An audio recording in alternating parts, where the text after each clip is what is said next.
The times ahead will be radically different from those that we've experienced in our lifetimes, though similar to many times before, how they always have been.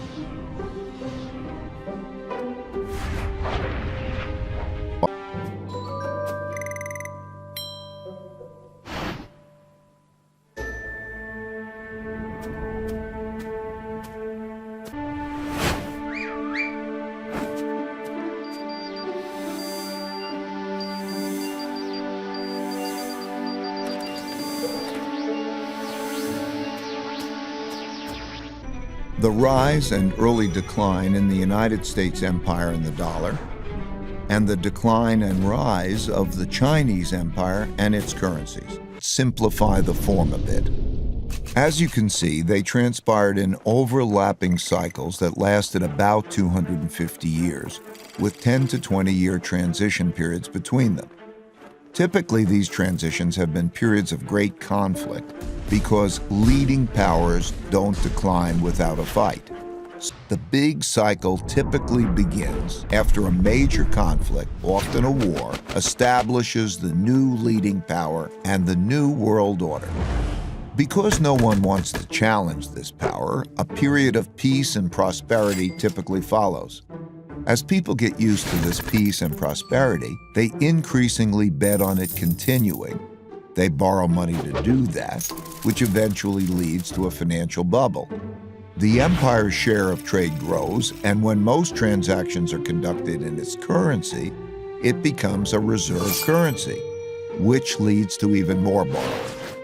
At the same time, this increased prosperity distributes wealth unevenly, so the wealth gap typically grows between the rich haves and the poor have-nots.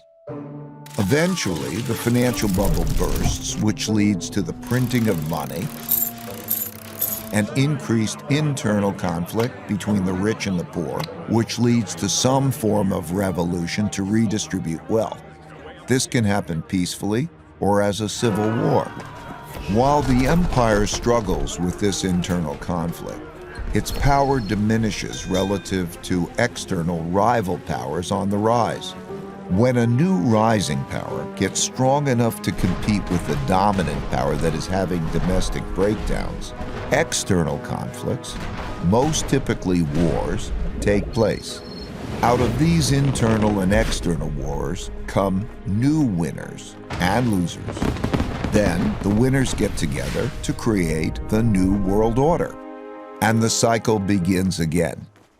And for the U.S., it's been 3 cycles of debt finance booms and busts since the 90s, with the central bank stepping in each time with stronger measures. When the government has problems funding itself, when there are bad economic conditions, and living standards for most people are declining, and there are large wealth, values, and political gaps, internal conflict between the rich and the poor, as well as different ethnic, religious, and racial groups, greatly increases. This leads to political extremism that shows up as populism of the left or the right. Those of the left seek to redistribute the wealth, while those of the right seek to maintain the wealth in the hands of the rich. Typically, during such times, taxes on the rich rise, and when the rich fear their wealth and well-being will be taken away, they move to places, assets, and currencies they feel safer in. These outflows reduce the empire's tax revenue, which leads to a classic, self-reinforcing, hollowing out process. When the flight of wealth gets bad enough, governments outlaw it. Those seeking to get out begin to panic. These turbulent conditions undermine productivity, which shrinks the economic pie and causes more conflict about how to divide the shrinking resources. Populist leaders emerge from both sides and pledge to take control and bring about order.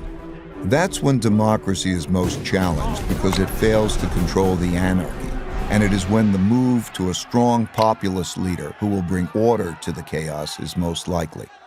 As conflict within the country escalates, it leads to some form of revolution or civil war to redistribute wealth and force the necessary big changes. The big sell-off in dollars and dollar debt hasn't yet begun.